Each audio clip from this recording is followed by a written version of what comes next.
Good morning, all. Welcome to IT Live, brought to you by Academy Sports and Outdoors. I'm Tex Homer. That is Ian Boyd. Today, we're going to talk about the next wave of talent because there's some good stuff there. Then we're just going to chit chat. Any questions you guys have for Ian, any thought provoking stuff, put it in the comments and we will hit those as well. But before we do that, head over to IT. You can join for $1 right now. Flash sale, new members only. The link is in the description right below. We would love to see you over there. All right, Ian. So we see the mock drafts, right, that Texas can have 3 top 10 picks, but we're zagging there. We're actually looking at the next step of talent. And wait, what? Top picks? What? How many top 10? What'd you say? All right. We have 3 top 10 picks mocked next year. Wait. Okay. But we're not talking about them. Manning, Simmons, and Coleman? Gooseby. It's not crazy. It's not crazy. It's not. No. Would you like to talk about that first? I was trying to say. Top 10 or first round? Top 10 right now in mocks. I bet you we missed 3, but I think we could have like 5 first rounders or something wild. What do you think? Who do you think they are? Gooseby and Coleman later in the first. Simmons and Manning early. Okay. And then who's your fifth? Do you think Jelani can sneak in there? No, not a safety. You got to look at those premium positions. That's true. It's probably just 4. Masco, I think, would be the next one. I can't see Wingo getting to the first round. Wingo's one. Yeah, that's kind of where I'm at too. What do you think his ceiling is? It depends on how many more years he stays at Texas. That's true. But if he came out this year, what do you think? Like 3rd or 4th, maybe 2nd, but probably 3rd or 4th. I just don't think the soft skills and route running and catching are going to, it's just going to be, people are going to be worried about that. Yeah, I'm with you on that. I think Simmons is clearly behind Stewart right now based on measurables. I think that's going to be the argument because you're going to have 2 schools of thought. Do you want the Parsons crazy fast off the edge guy, or do you want Dylan Stewart, who has like the traditional freaky length and size? I'm not really mad at this argument either way. It's bound to happen, and we'll see what happens in the draft. They could both go in the top 5, though. So they could go 2-3. Correct. No, yeah, it's not like it means Colin's going 2nd round because of that, but I think that's going to be the whole argument, and it's really just going to come down to preference, and I think both sides are going to have points. Gooseby currently consensus offensive tackle 1, but I'm worried the play at guard next to him might drop him a few spots. I doubt it. Maybe a little bit. When I was talking to Jet Bush before a show, he said Gooseby's the biggest player he's ever seen. He said he saw him he was on the field for spring practice, and he said he just looks absolutely incredible. I'd want to ask him, and then I'd want to mention one of the OU guys that he had to line up heads up on in the 21 shootout. Yeah. He had a play where he's like a 5 tech, and Tyree Robinson threw him inside. I would have thought, I was like, Cam Williams had to be the biggest guy you've ever seen, but oh yeah, Cam. Yeah. But we kind of had we had a decent draft. It was just like, okay, solid. But this next year should be absolutely crazy. But how many did we end up with? Total? Yeah. I don't know. It was from 6 to 8. What? Really? Yeah. Someone in the chat will know exactly. I know I looked at the tier lists of who got drafted, but it was just kind of okay. 6. Yep. But none of them were like super high profile, first rounders. Woohoo. Taft, Campbell, Hill, Muhammad. Who am I missing? Taft, Campbell, Hill, Muhammad. I don't know why I'm blanking on it too. Do we even cover Texas football, dude? I didn't pay that much attention to the draft. Maybe we should get the chat. Who are the other 2? Why are we blanking on that? And then we had Burke, Brevard to Baltimore. We had Caldwell. Who? Burke and Brevard. Burke got drafted? No, he was UDFA. Yeah. Okay. Caldwell went. It was fairly boring. I'm glad I'm not a beat guy, so I don't have to sit there and watch the NFL draft the entire time. That's pretty painful when you're not going in the top 10, especially the previous years that Sark was literally like on site. Like they were doing live interviews with him during the draft and he was at the combine. So it was quite the difference. I'm one of the last 7 remaining NBA fans, at least in the playoffs I am. So I usually watch the playoffs over the draft. I used to just watch the playoffs. I don't watch basketball really at all anymore.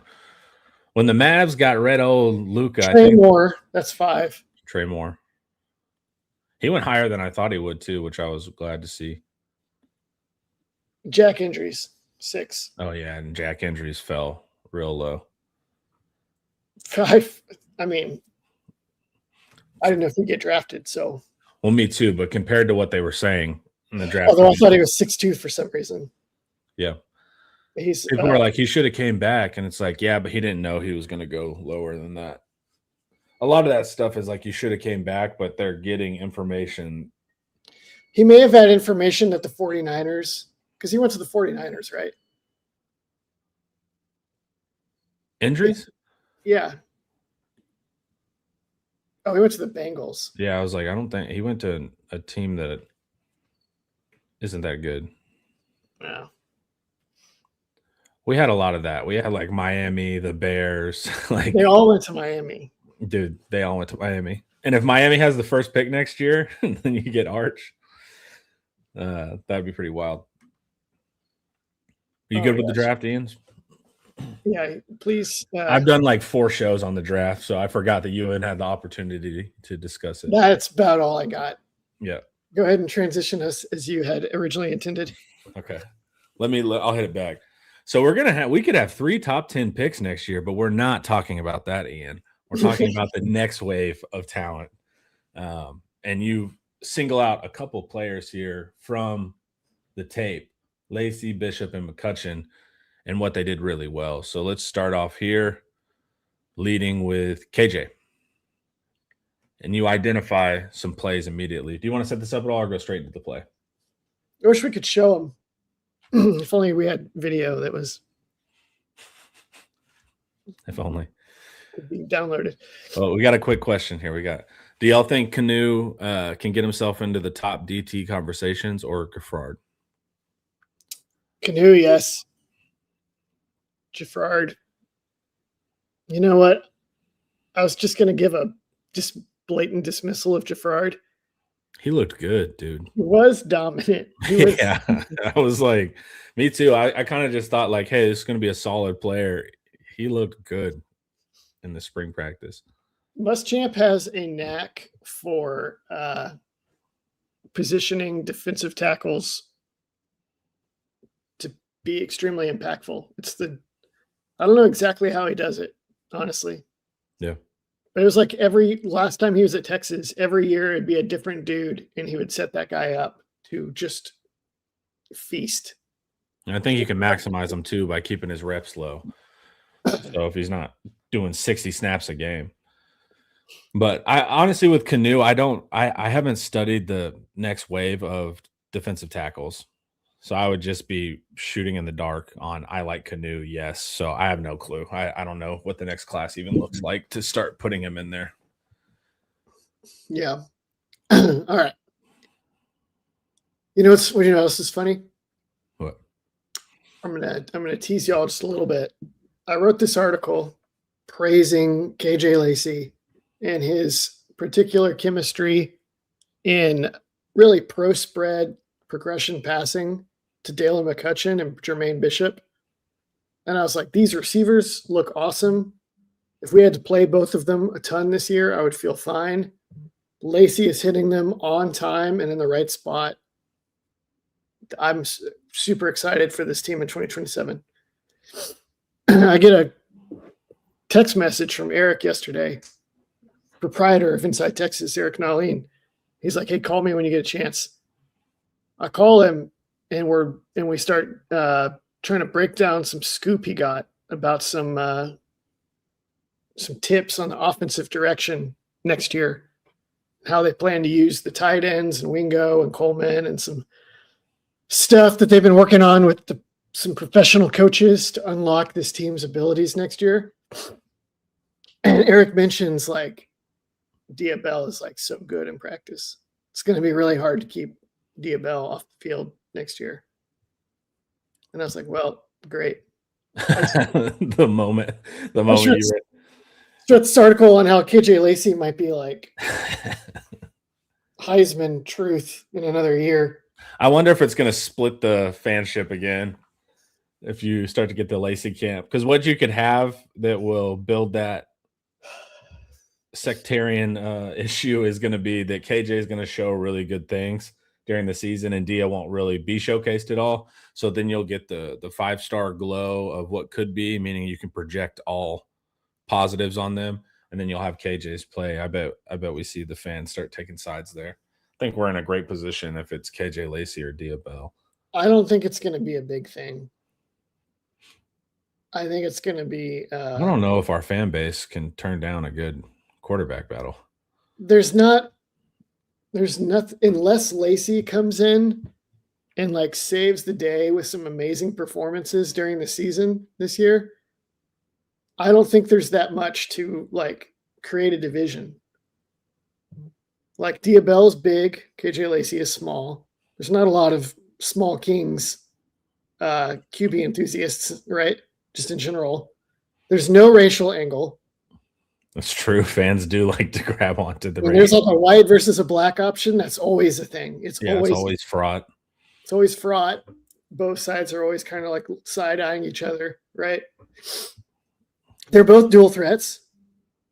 Yeah. Neither are Texans. They're both from out of state. I think that, yeah, that's important too, because you didn't grow up with their recruiting. Diabell was a bigger star. Mm-hmm. And he's also the son of a NBA fans, the aughts know his dad. Yeah. And his dad has a podcast on The Ringer. I didn't know his dad had a podcast. Yeah. It's called Real Ones with Howard Beck and sorry to the other guy, the host. Yeah, it's good. I listen to it periodically.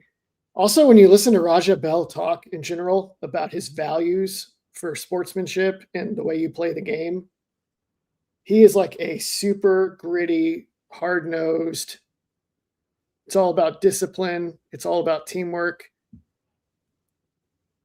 So I just think Diabell is the kind of guy that everyone is going to be super duper excited about. The only way it's really going to be a debate that is divisive is if Lacey is like super clutch during the season. So that, yeah, exactly. Yeah, I think all the star power is on Bell for sure. But if KJ does have good showing this season, that's what I think will create the division. Plus, I don't know, man. Texas fans just love a good quarterback battle, dude. Now, if KJ doesn't do good this season, then it's, Texas fans want their new toy. I'm done with KJ Lacey, but it'll take off but there's nothing.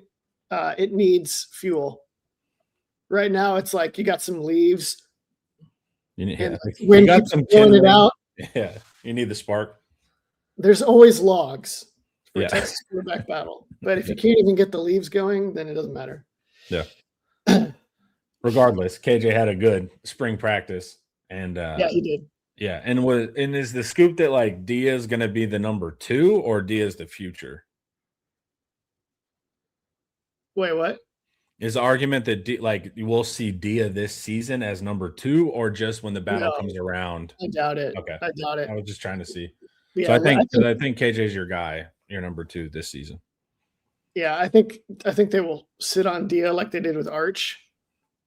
I think it'll be like when oh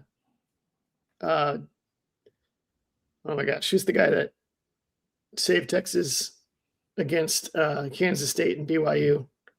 And by saved, I mean was a warm body that took snaps in 2023.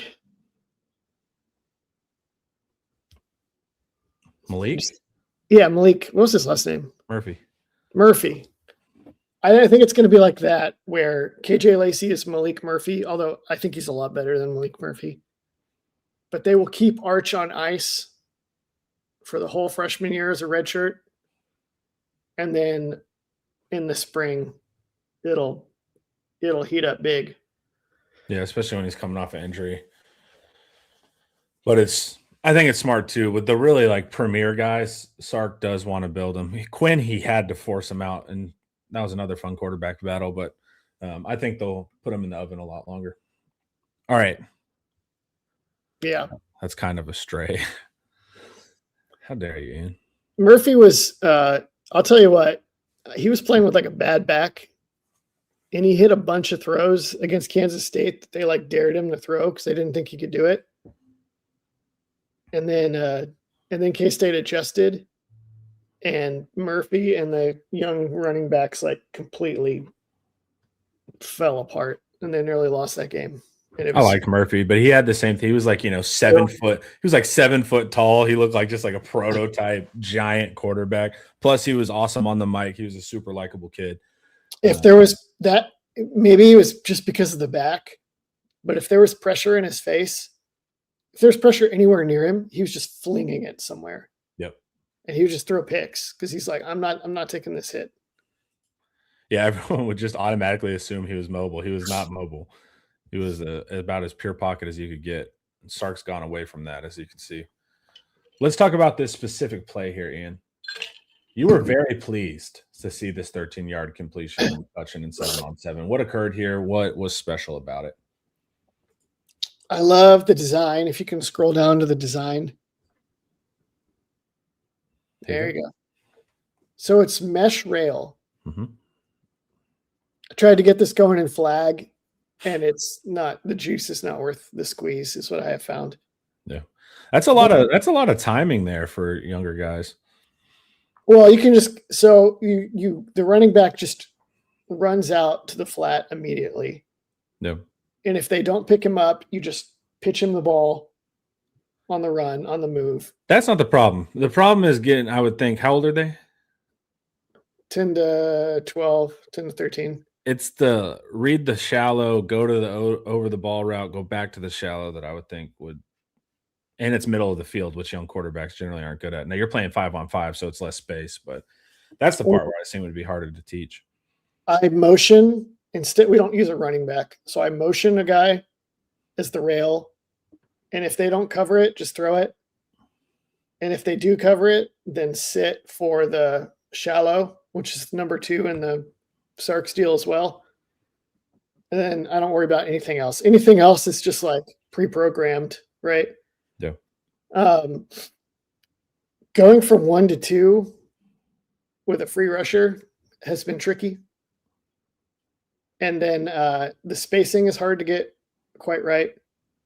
And if you hit that, and then if you hit that shallow and flag, it's often not that great anyway, because they catch it in the middle of the field and then everybody can converge. So I have found it does not translate as well to flag football, but it's a money concept for Sark. It goes rail to the running back, then the shallow, which would be from 85, is number 2.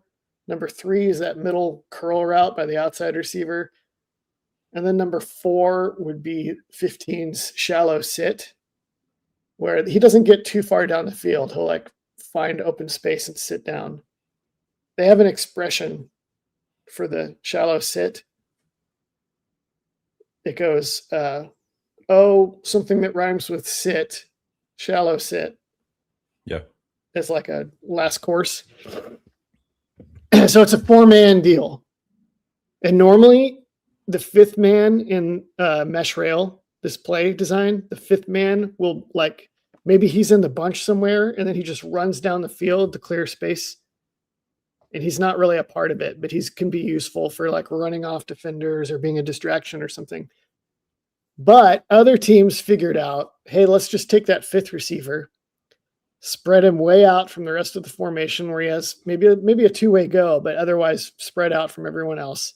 And then give him like an option route to run a comeback or a go or a back shoulder fade or an out in this case. And BYU did this with Zach Wilson throwing to, I don't remember which white guy it was that was their main guy at BYU. It's hard at BYU, dude. It's like Chase Roberts or like Mitt Romney's nephew or something. I don't remember. One of those dudes. One of the ones that was like 6'4", 205, good routes and hands, right? And so Texas did it in the spring game with McCutcheon. And so McCutcheon ran a deep out, and they had this whole mesh rail concept going. But Lacey sees like one-on-one coverage. I'm just going to work my option route deal, my timing route outside to McCutcheon one-on-one. And if you were there at the spring game, the corners were always like right on stuff. None of this stuff was ever like wide open. So he had to beat the cornerback was about where the point of that arrow is or closer.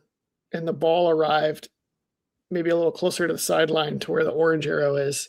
And McCutcheon made a diving catch a yard or two past the sticks and then going out of bounds.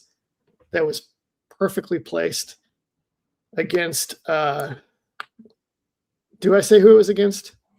I don't know. One of them you say Cade Phillips. Yeah, one of them you say Cade, but I don't know if it's this one. I don't think you have it here. That was the other one. Yeah.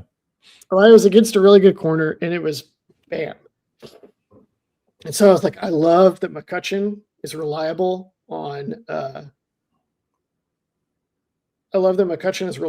timing route, and we'll see that again.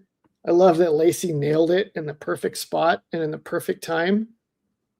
And then I'm also thinking, hey, if this isn't the playbook, you know who would be really good at this for 2026?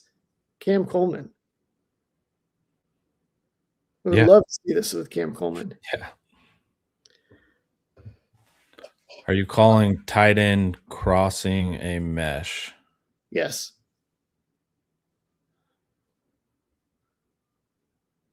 What I don't understand what the alternative is. Yeah. Well, like Air Raid made the mesh popular. And obviously the Air Raid was not doing this with tight ends. It was Welker and Amendola or whatever. Right. Tech did this differently in general. They didn't use mesh rail back then. Yeah. They didn't have this yet.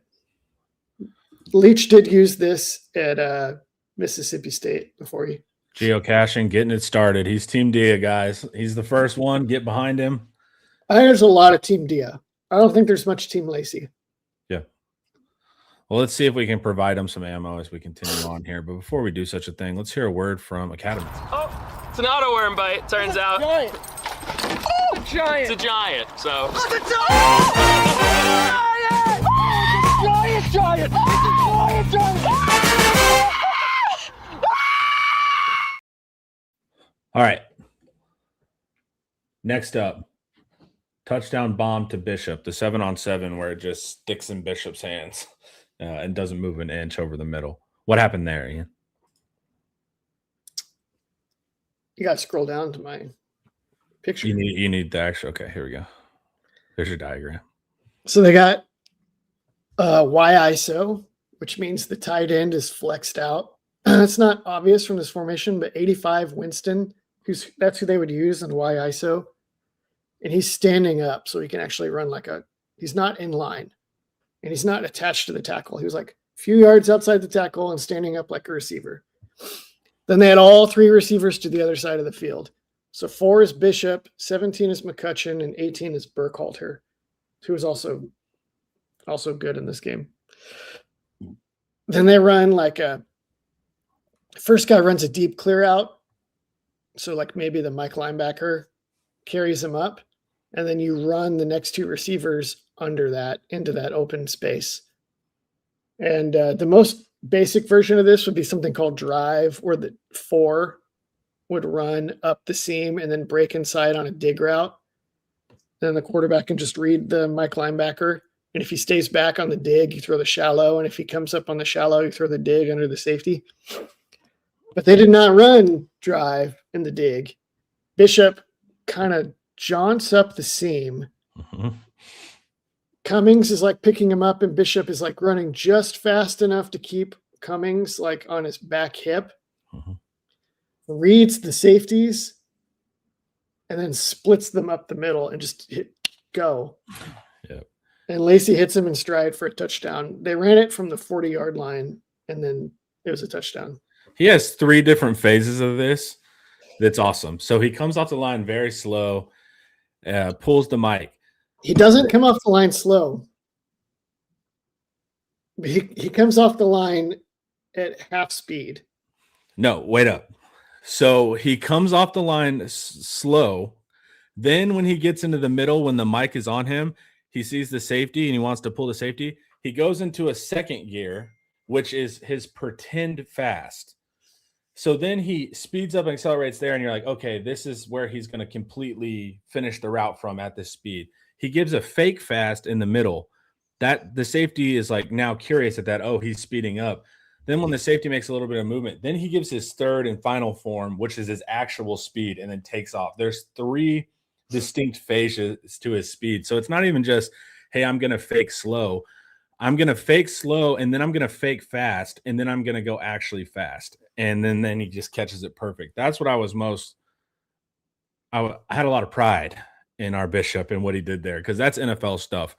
To get the mic tricked and then to trick the safety and then a perfect catch. I keep sticking – like the ball did not move an inch once it hit him in the hands.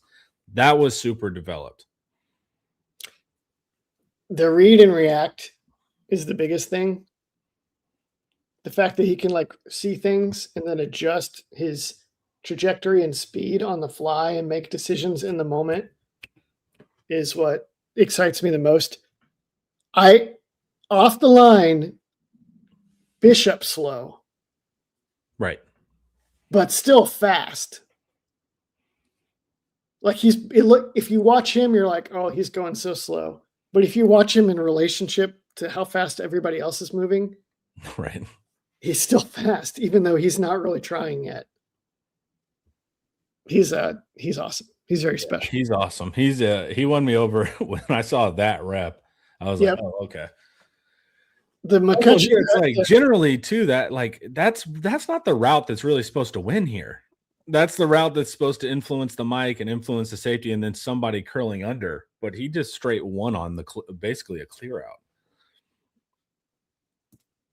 yeah, I don't know what exactly. What do you do about that? Because clear out routes aren't even really in the progression. Like you kind of half-heartedly look at them, but really they're just a well, I think he gave him a bender.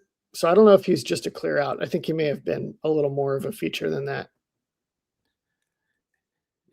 Yeah, but anytime you design something like this, you're trying to get to 2 and 3. It's a clear out. Now you can give it the flexibility and the optionality to bend with the safeties, but that's not your best bet to just take 4. Actually, it might be your best bet to take 4, but to take another human being and just run them up there, you're running them through 2 fields of coverage. But he might just be able to straight run it as the actual number 1 option. And he did. Has. So earlier when I was like, I don't know if Wingo has the soft skills to go first or second after this year. Bishop already has those. Correct. He's probably like, I don't know Cam enough. He's the most advanced. He's the most advanced receiver, but I need to see Cam can beat him. I need to see Cam on the field. We're at risk of overdoing it, but I think Bishop is like pretty close to being drafted. Now I'm okay with quote unquote overdoing it because I was tempering expectations for him. Everyone was talking Bishop, and I was like, let's wait, let's see. And then every time I've seen, even running routes on air, he was like setting up fake defenders that didn't even exist and changing his speed and understanding where to get to like the red line on a fade. It's like he's thinking the game even on air. So that he did that to me once, and I was like, oh, that's actually pretty interesting. And then he did it twice. And then after like the 4th time of seeing him make a really smart play, I'm like, this guy has it. Also fun. Where's he lined up here, Connor? In the slot. In the slot. The number 3. So Wingo and Coleman can still be outside. Mm-hmm. And then Lacey in the slot. Sorry, Mosley. Yeah, we'll have to see. That's going to be a trick. Geocaching, I think you asked this yesterday, but we can hear what Ian has to think. Do you worry about him not being a credible blocker and the screen game goes away when he's out there? No. Mainly because Ryan Wingo is 6'2", 210. And Coleman is like 6'3", 220. So it kind of points to an obvious solution, which is throw the screen to Bishop. Right. Throw it to him and have the big guys block. And then on Wingo, you still want to throw screens to Wingo, obviously. But you can put Bishop on the other side of the field and motion Wingo to the Coleman side. Or you can flare out, or you can just play in 12 personnel and flare out the tight ends. I would not be worried. Don't worry about it. Yeah. That's what we said yesterday too, is that there's so many workarounds for it. That also maybe he's a good, we don't even know, maybe he's a good blocker. Maybe willing. I think it's just talking about size. Yeah, right. But Sark a couple times would try to lead block with Xavier Worthy, and that was never fun. So we'll see. I haven't really. I mean, his huddle's not showing him blocking, so I don't know. Wasn't Worthy actually decent at that? Not really. Bond was horrific at it. Disgraceful. Worthy. The thing with Worthy it wasn't effort. Like Worthy tried to walk. It was just physics were involved. But Bond wouldn't even try. So yeah. But I get it geocaching because sometimes Sark, for whatever reason, does call where the fast, skinny guy ends up being the lead blocker. But there's so many ways to do it. All right. Bishop is physical for his size. You can see it when you watch his high school stuff. Yeah, he's physical for his size, but it's just at some point there's weight classes. But also, if you're fast and smart, a block doesn't. I mean, this is the Texas offense philosophy. You don't actually have to drive anyone in the Texas school of offense. You just have to get in between them and impede their progress. This is funny. Cam versus Bishop, who wins? I didn't even see this one. We were talking quarterback battles, Ian, but it's actually wide receiver battles. Who wins at what? I was going to say they're so different. Right?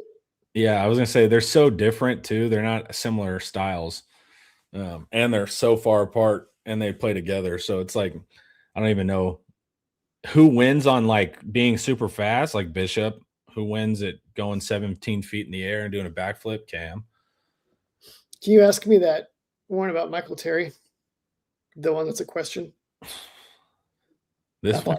No. Okay. Where is Michael Terry going to play? The UFL. Yeah, there we go. I don't know what you're going to do with figuring out Terry. I don't know. The fans are really like fixated on him.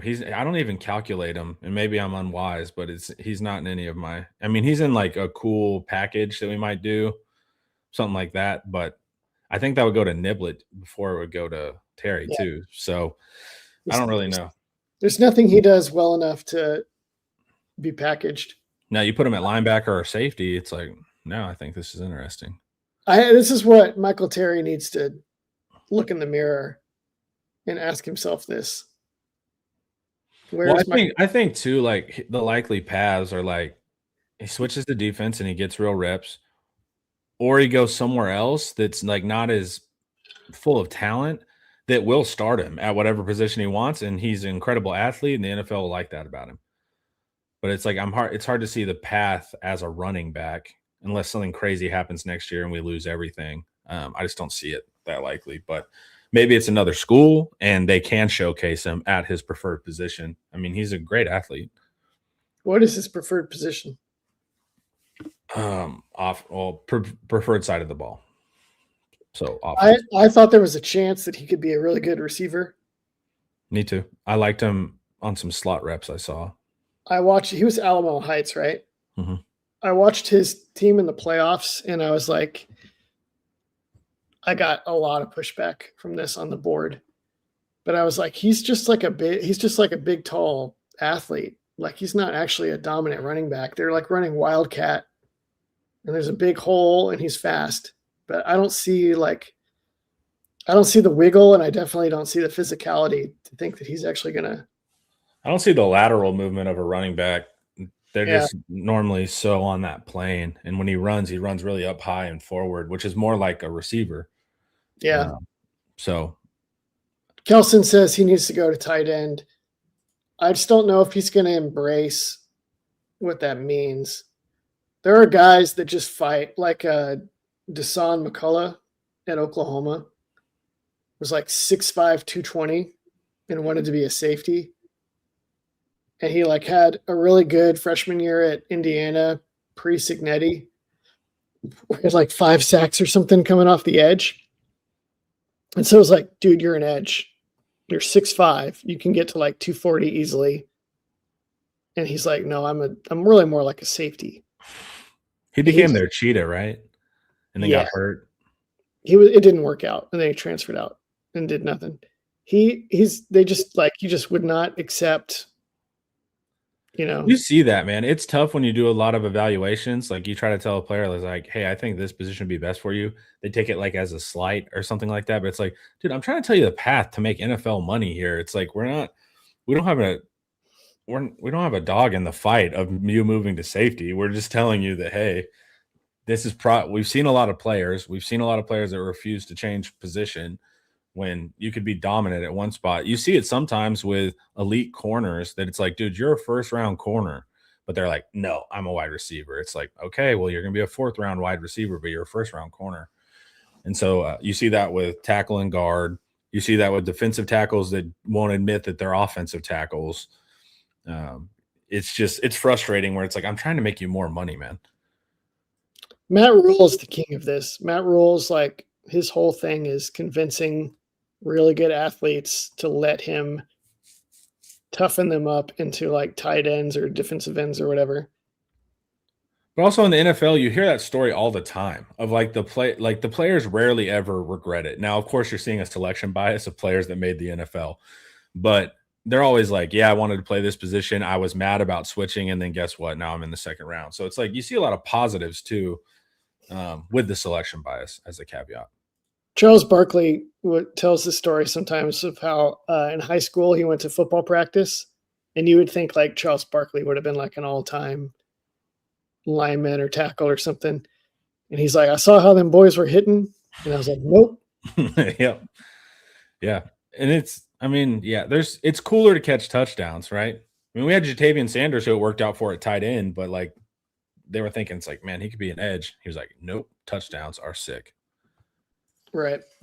I get it. Offensive linemen should all be converted. Defensive linemen, they're just better athletes. Yeah, but it's a nightmare to get defensive tackles to come play offensive tackle, even though they would be immediately dominant at those positions. There's some caveats. They'll have to develop the skill, but I'm talking about superior athleticism. They're often looking pretty good immediately.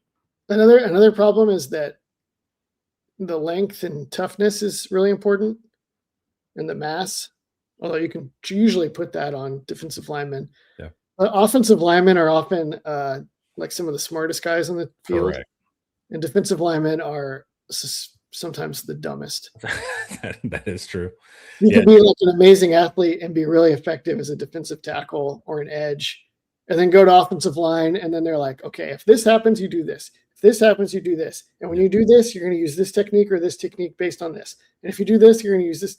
And it's like, nope. It's funny asking like offensive linemen their majors, and they're like aerospace engineering, all this other stuff. So that was always the case too, even in football, that the linemen were always kind of the bookish ones. Aggressive, mean guys, but still pretty smart. Defensive tackle, a little bit different, right? They're just blinders on. I'm going to run straight forward and out athlete you.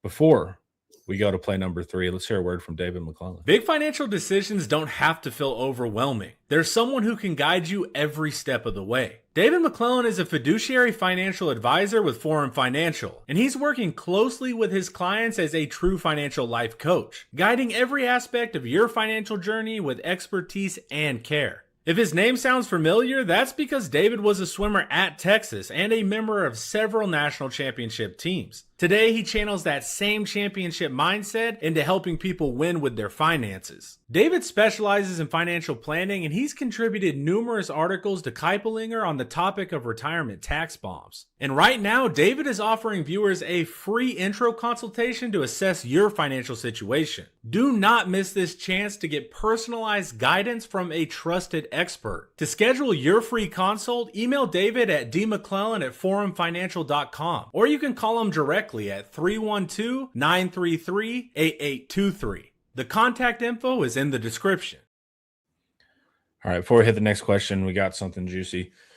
Nightmare asks, Ian, I asked Eric this on Monday. If we get to the end of the season without a natty or title game appearance, what do you think will be the reasons based off of spring info? Injuries would be the most obvious one.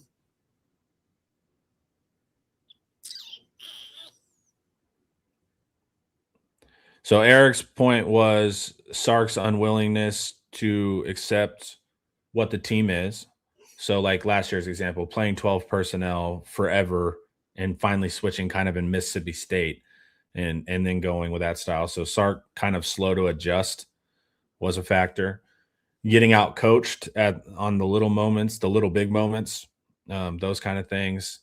So it was mostly just true coaching that would limit us, penalties, that kind of stuff, beyond the acts of God. You're talking about like, how does Texas lose close games? How does Texas not arrive in the title game? I know, but these are like, well, we lose close games because of these marginal. For one, I think they're going to be better on the margins because they have an experienced quarterback. They probably won't have a complete sieve on the offensive line, and they have Will Muschamp on defense. So that's Eric was more honed in on the Sark side as the limiter. I don't think those things are going to. If this comes together the way I think it can, I don't think any of those things are going to take them down until they get to, like, they have to be playing a really, really high caliber team to lose on something like what y'all are describing. Yeah. So, that's going to happen. Okay. So if they play the other best team in the semifinal instead of the final, right. Something like that. I don't know. Yeah. Or losing a moment of magnitude in season because of you screwed up your drive, jumping off sides, or false starting, those kind of things where you didn't lose necessarily because you played your best and the other team was better. You lose in the waning moments because of an accumulation of avoidable mistake, I guess. I do think the margins will be better with an older team. And Will Muschamp. Yeah, but it wasn't, to me, I don't go to PK necessarily there. Like the defense was the problem. That's not really. But they were always good with PK. But Will has a knack for big moments. PK just built like really fundamentally strong defenses that were hard to beat over the course of a game for a lot of points. Because they're just too sound and too good and too conservative. I don't know. I mean, we'll have to, because PK was like constantly top 3 in the nation for like short yardage moments. Like, and then you had like top 3 at third down. Like PK, they gave up some yards between the 20s, but I would argue that PK was really generally strong in those kind of gotta have it goal line moments. I think that was more a factor of having Devondre Sweat and Byron Murphy and Alfred Collins, Hero Canoe, and Cole Brevard, and the white dude from Arizona that was really big. Yeah, but Muschamp's always got like 6. You have to apply that to both coaches then. It's not like Muschamp's playing with good players as well. But I think that's what Texas was really good at, those moments. I think they gave up too many yards in between and could have gassed the defense. But red zone was really – last year notwithstanding, that was the outlier. But generally red zone was awesome. Third down was awesome. Short yardage was awesome. So that's why I don't think if Muschamp goes from number 3 in the country to number 2, I don't think it's going to be that much more meaningful. That's why I go straight to. I think he can get more interceptions though, but I just go to the offense when it comes to those big moments to win it. I think a lot of opposing teams are going to just be in hell against this If he defense. starts blitzing Biles like that, yeah. Until you run into the fade teams that can figure it out. But I think I agree with Eric mostly there is that coaching little moments, not being in third and forever. The true answer is doing better on first and second down. That's if Sark solves first and second down and gets manageable, we're all good. Because these teams, we've done it on the Peck and Ian show. These third down defenses are a nightmare to deal with, and they can win at will because of their structure.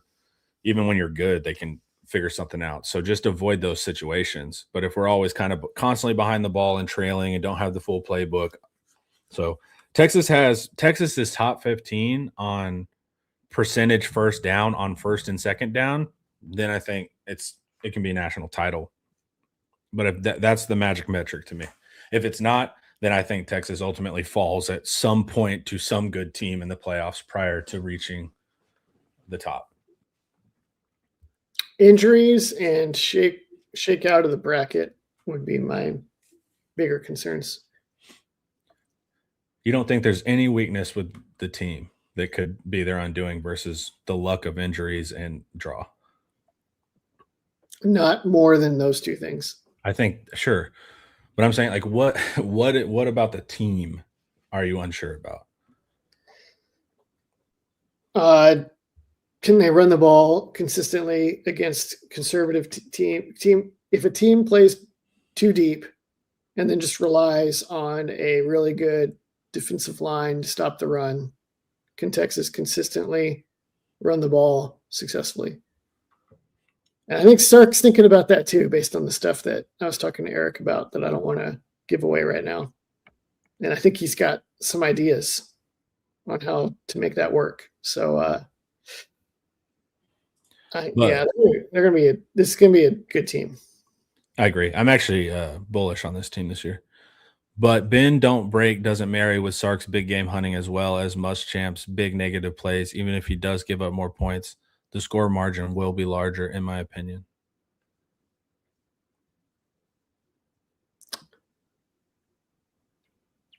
Once again, that's not what the numbers said. Like the teams didn't score a ton on us.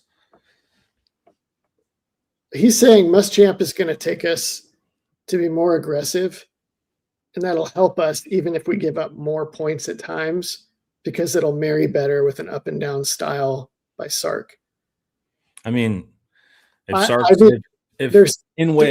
Sark goes 3 and out, big game hunting, and then we turn around and give up a fade for a touchdown, it's like, yeah, maybe, but Sark still has to do his side of it. Because if you think about it, Sark's style of bend but don't break actually gives the offense a little bit more time to recoup. But if you're just sending them out there, it's like the problem with veer and shoot. Like it's a fast 3 and out if you don't do your job.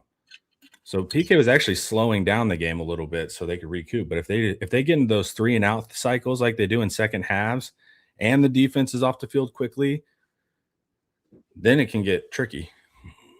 Well, I think Sark liked the idea of getting more cracks on offense and not sitting around waiting for the defense to get to third down and forcing a punt. But I think there's a couple of misconceptions here. One is that Sark is not an up and down kind of guy. Sark likes to control games on offense. And then Muschamp is pretty bend don't break. But Muschamp, like if you watch our series with Pack, it's like 8 videos of different base defenses designed to not give up big plays. It's not just like PK was like, let's be really good at cover 3 and not give up big plays that way. And Muschamp is like, we're going to be really good at cover 3, and then we're also going to be really good at these 4 other coverages in case the other team is good at doing X, Y, or Z. So I don't know how old you are, Steve Sarcasm, but the 2009 team, if you actually watched that season, was notorious for putting the defense in bad positions all the time. Sudden change. That became like a big part of the Texas football fan vernacular in 2009, where the defense would get in sudden change situations all the freaking time and like bow up and like turn opposing scoring opportunities into turnovers and field goals and stuffs and all kinds of stuff. And yeah, the Muschamp is sort of more aggressive, but that's not really. It's not like they just hired a riverboat gambler who's gonna like so much of that scheme is like, we're never gonna take chances. We're gonna be all over you, but we're gonna double team. It's gonna be controlled aggression, or it's not really aggression, but we send a guy from a unique spot, but there's still 7 in coverage. Yeah. But what he showed in the spring tape was much more of the hyper aggression. I wonder how much of that we'll see. I wonder how much of that we'll see versus Ohio State, particularly. Even in the spring game, like when I would rewatch it, it was like they were sending 4 most of the time. Mm-hmm. I thought it was 5 live. And it wasn't even 5. It was mostly 4. Yep, because they were simulating or whatever. And they had a lot of zone match where the corners were like bailing. And it just was, you were not going to beat them over the top very easily at all. So. Play number 3, 11-yard out to Bishop. Let's see here. Oh, yeah, this one. Very similar design with the like drive kind of looking concept with the deep dig up the middle and then the shallow underneath it. This time Burkhalter ran a clear out and it wasn't a dig. It's Winston again and Y-ISO on the bottom.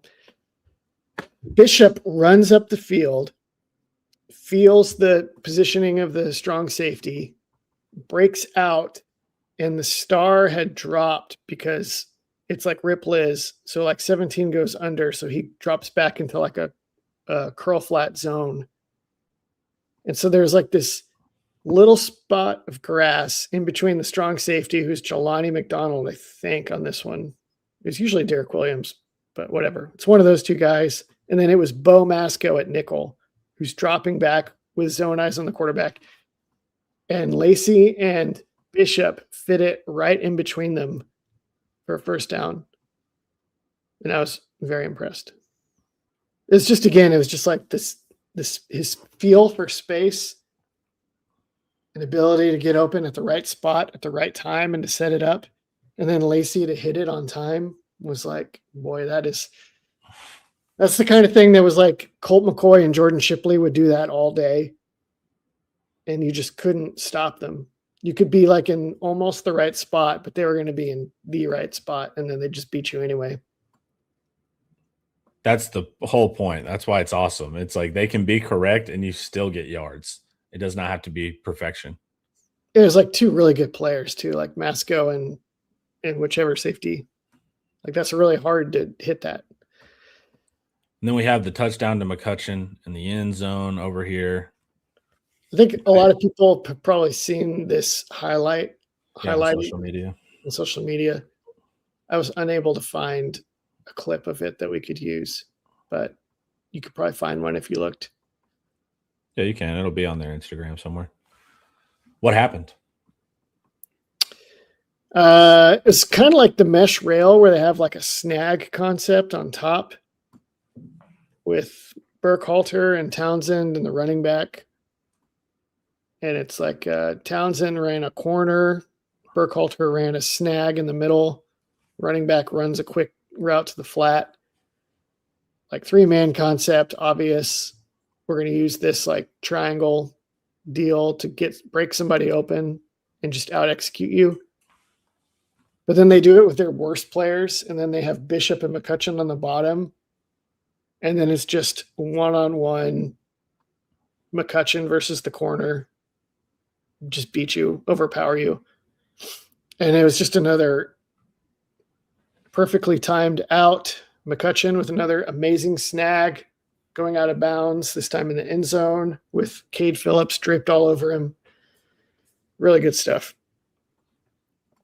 And I think it bears well for, McCutcheon didn't have great in-game stuff. We always heard great stuff in practice. Last year he struggled a little bit.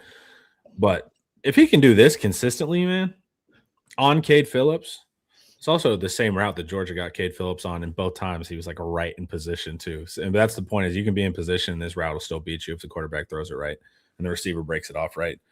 But I think this is cool too, to just have a pure kind of ISO ability. Hopefully Arch will do that effectively.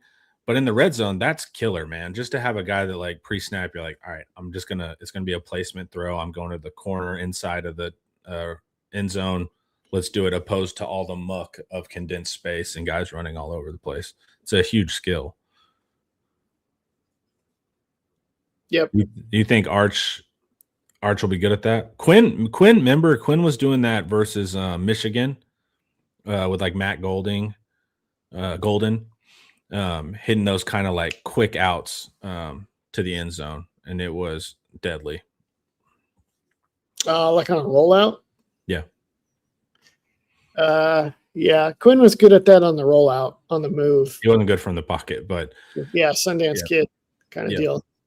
But Manning missed one of these in the 7-on-7, I think, to Coleman maybe. Honestly, in the 7-on-7, Lacey was better at it than Arch. Is it because of the Arch weird single read thing, or maybe? I don't know. He's also, I don't know. You won't even speculate on that one. It seems like a little bit of a weakness for Arch, some of those types of throws. Yeah. It's weird. Yeah. He can avoid 9 guys in the pocket, keep his eye downfield, thread it between 2 guys. But when you're like, hey, put the ball here to this one guy, do it. It gets wonky. I haven't seen that like level of skill downfield NFL abilities, and then like short game single reads can like befuddle him at times. It's weird. We'll see. This is definitely a point of emphasis for the summer. You seem like sheepish about it. I still know what to make of it. It is, yeah. It's strange. I agree. I think he may have only missed one in the spring game, so it's not like the end it's of the more world. Last year, like adding in last year stuff. He had a couple throws in the spring game where it was like either Wingo or the coverage blew it, and he like threw a good spot throw that was encouraging. I don't know what Kevin was talking about. Matt Caldwell proved it's possible. Was that in reference? What, single read in the red zone? I don't know. Before Drew gets back to that, are the best wide receivers the second? Are these the best wide receivers the secondary is going to see? Yeah. Are they practicing against better talent than they're going to see in games, and then vice versa? No. The Ohio State. Yeah. Not their DBs, I don't think. We'll see how Devin Sanchez looks. But that's the best receiving core in the country again. LSU might be good. A&M is good. Probably not as good as Texas, but maybe. A&M has really good receivers. Who else is on the schedule? Those are the big names. Those are the big ones. I still feel better than A&M. It's not just because it's A&M, but I mean, it's just like if you have Bishop, Wingo, and Coleman on the field, it's like that's pretty tough. Like Ohio State, I would give it to them, especially if Chris Henry is what y'all were saying he looked like in the spring game. If you have Jeremiah Smith and Henry, so sure. But I don't know. I would say Texas is – I feel comfortable saying like the number 2. Now, is it the team that plays the best together and executes together? I have no idea. But if I'm just looking at roster talent, I feel pretty comfortable, I would say, with Texas at 2. In the nation? Amongst our schedule. which Yeah. I think would. I know our schedule better than I haven't like. Yeah. I need to get another look at USC. I'm very curious about USC. They always suck me in, and then you watch them to get like just clubbed on the road against Illinois, and it's like, why am I an idiot? Ryan Yeah, Nelson asks, Yeah. do you think the 5-star quarterbacks that back up for like 2 years, like Bell and St. Clair at OSU, Ohio State, would be better playing like in the Big 12 and ACC, getting reps at lower levels? I would go maybe lower than that. Ian likes like, hey man, go rep it out, go dominate G5 and learn, Yes. and then come up. Yes. But the problem is the G5 can't pay you to sit on the bench millions of dollars 2 years. So it's like they're still going to go to the school that's going to pay them millions of dollars for 2 years to hang out. I've thought this for a long time, and I heard Brett Favre say it explicitly. Somebody asked him what he would advise young quarterbacks, and he's like, go somewhere like where you're going to play immediately. It's more valuable to play as a freshman and as a sophomore long term than it is to go sit at a big program. And people don't do it because of the guaranteed money.